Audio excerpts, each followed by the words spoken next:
Welcome back to the channel. It's RevStephanie Denise. Hope you're having a fantastic day. Today, I want to talk about living an abundant life and finding purpose, right? Abundant life and finding purpose. Let's talk about this. Let's jump right in, right? It's really important to have more peace in our life. It's really important to have more abundance in our life. But what do we clarify as abundance? It's essential to cultivate practices that align with our desires and also our aspirations.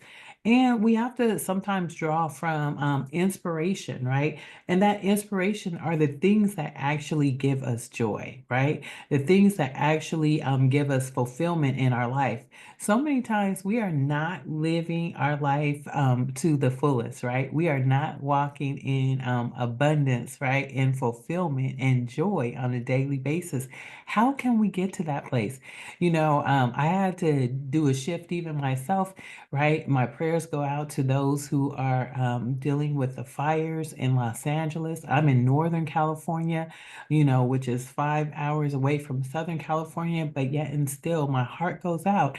And so what happens? What happens when good things, or I should say, when bad things happen to good people, right? Our heart goes out for them.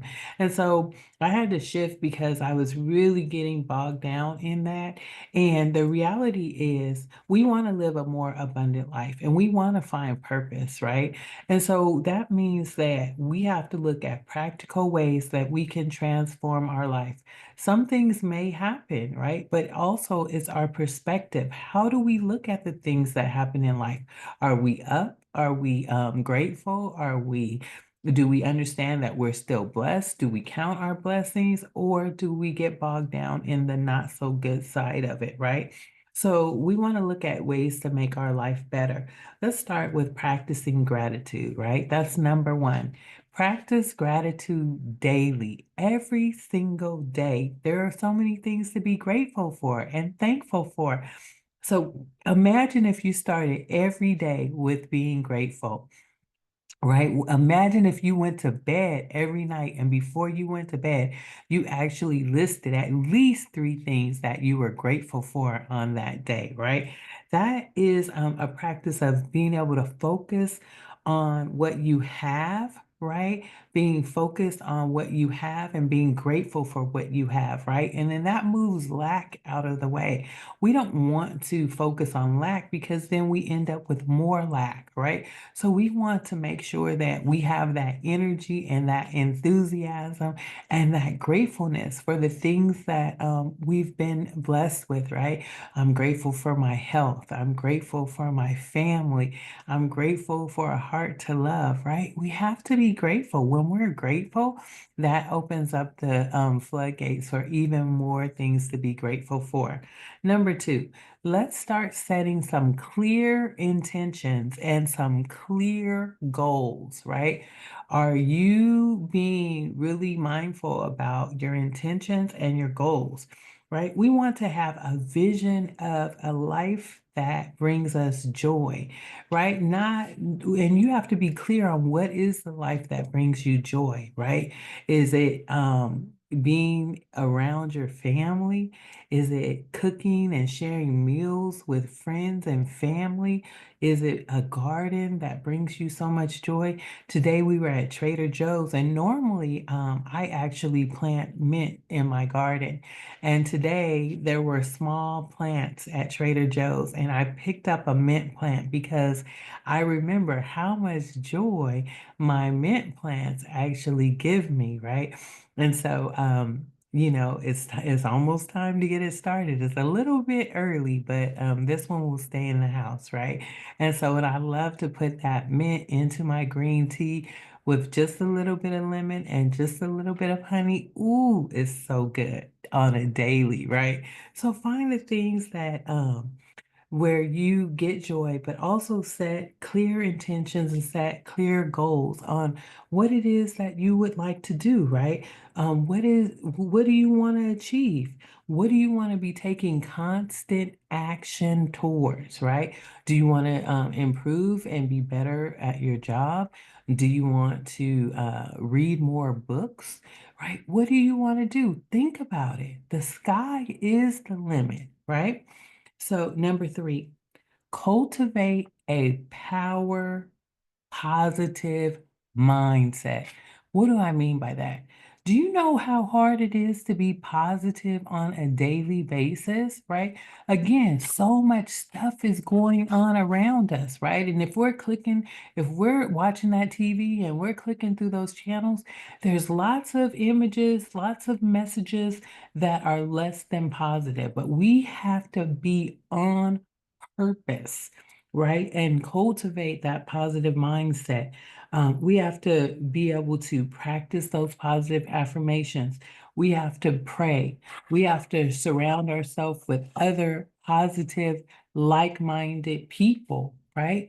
We cannot we can't get bogged down in that which is not positive, right? Because that's not going to help us, right? Negative breeds negative energy. We do not want negative energy. There's enough going on in this world that is doing it on its own. We don't need to add to it, right? So we want to definitely we want to be around people who uplift us, and we want to uplift others, right? And we want to understand that negativity hinders our progress. So we don't want to move in that energy at all. We want that energy to flee away from us, right? In the Bible, it says, resist the devil and he will flee, right? We don't want to attract any of that.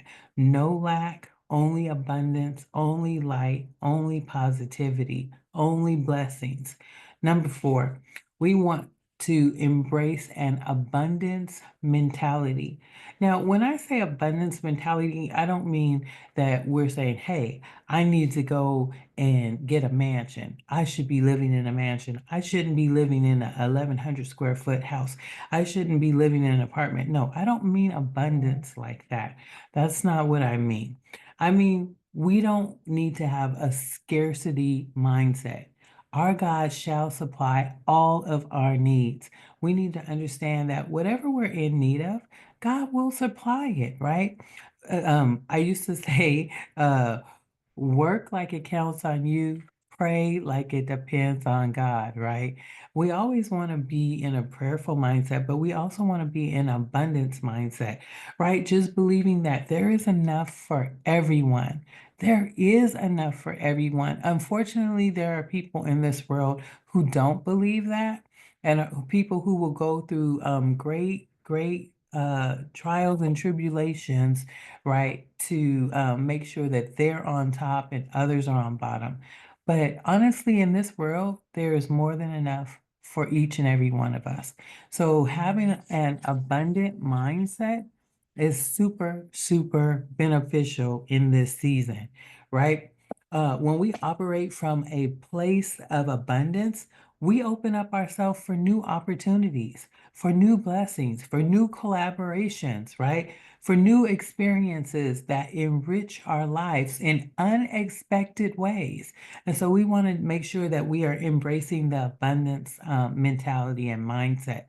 Number five, practice self-care and also practice self-love. This is so, so, so important. We don't love on ourselves enough. Truly, we don't, right? And especially for us women who are over 50, we're givers, right? And we've been giving and we've been nourishing and we've been nurturing, and that depletes you over time. So now's the time to really start nurturing yourself physically, emotionally, and most of all, spiritually, right? And this is going to happen through prayer. This is going to happen through self-care. This is going to happen through you understanding that you are absolutely worth it. You are absolutely worth it. So definitely take time to rest, right? Because rest rejuvenates you, revitalizes you. Engage in those activities that are bringing you joy, right? Those things that make you smile, those things that make your heart sing. Prioritize self-love, so important. You know, when you take the time and you care for yourself, When you actually care for yourself, you cultivate a sense of abundance, right? And that abundance radiates. It radiates from within to the outside, right? And that's what we want to do. Number 6, so important. Cultivate healthy relationships. Cultivate healthy relationships. This is so important in this time, right? What are your relationships like? Are your relationships positive? Do you have a bunch of frenemies? Frenemies are not going to get it in this season, right? You need positive, healthy relationships, right? Your well-being is very important. Your well-being is the most important thing right now in this season, right? And so when you have these social connections, your social connections need to be positive social connections that help foster relationships that are based on mutual respect, mutual trust, mutual encouragement. Do you know that those kind of relationships are going to be a nurturing and loving environment for you to continue to be your best self? Okay. Number 7, practice mindfulness and presence. What do I mean by that? Be mindful, be present, right? People know when you're interacting with them if you are actually present in the moment. People know if you're just blowing them off, right? Oh, okay. Yeah, I got it. I got it, right? People know if you're blowing them off or if you are truly present in the moment. So in this time, cultivate awareness and gratitude and be thankful for the abundance and the beauty that surrounds you, right? Be present in the beauty that surrounds you. Very important. Fully engage, fully engage in the present moment. It will make all the difference in the world, right? Because when you're aware and you're fully engaged, then you can take in that situation and you can get out of that situation what you need, and you can also give to that situation what is needed, right? You want to have beautiful life experiences, and when you're present, you're able to savor those life experiences in a beautiful, beautiful way. Connect with your inner self when you're present and when you're mindful. And guess what? Even more abundance is able to flow. Let me give you number 8. This is the last tip for today. Take inspired action. Always take inspired action. Take inspired action toward your goals, towards your dreams, right? There's some little seed, some little thing in your heart, right? That seed needs to be sown. It needs to be planted. It needs to be watered. It needs to be cultivated so that it can bring forth harvest in due season, right? Yep. So take inspired action, right? Sometimes, though, in inspired action, it will mean stepping out of your comfort zone, but you're being inspired to do so. So know that God tells us, I will never leave you nor forsake you. I will be with you even to the end of the age. Believe it, know it. God loves you. So take that inspired action. And when you take that inspired action, it actually moves you towards living a more abundant and fulfilling life. Thank you for listening to these tips. Thank you for logging in tonight and listening to this video. If there was something here that you liked, please like. If you know someone who can benefit, please share and also subscribe. I always try to put forth content that will be helpful, especially for us in the over 50 age group. Also linked down below are 2 books. I have Walking 21 Days of Faith Finding Your Purpose, 21 Days of Faith, Finding Your Purpose, if you're still looking for your purpose or if you've gone through some life changes in this season. And I also have Let's Talk About Finance for Women, right? Because women don't always talk about finance. We don't always talk about setting ourselves up for a more abundant life.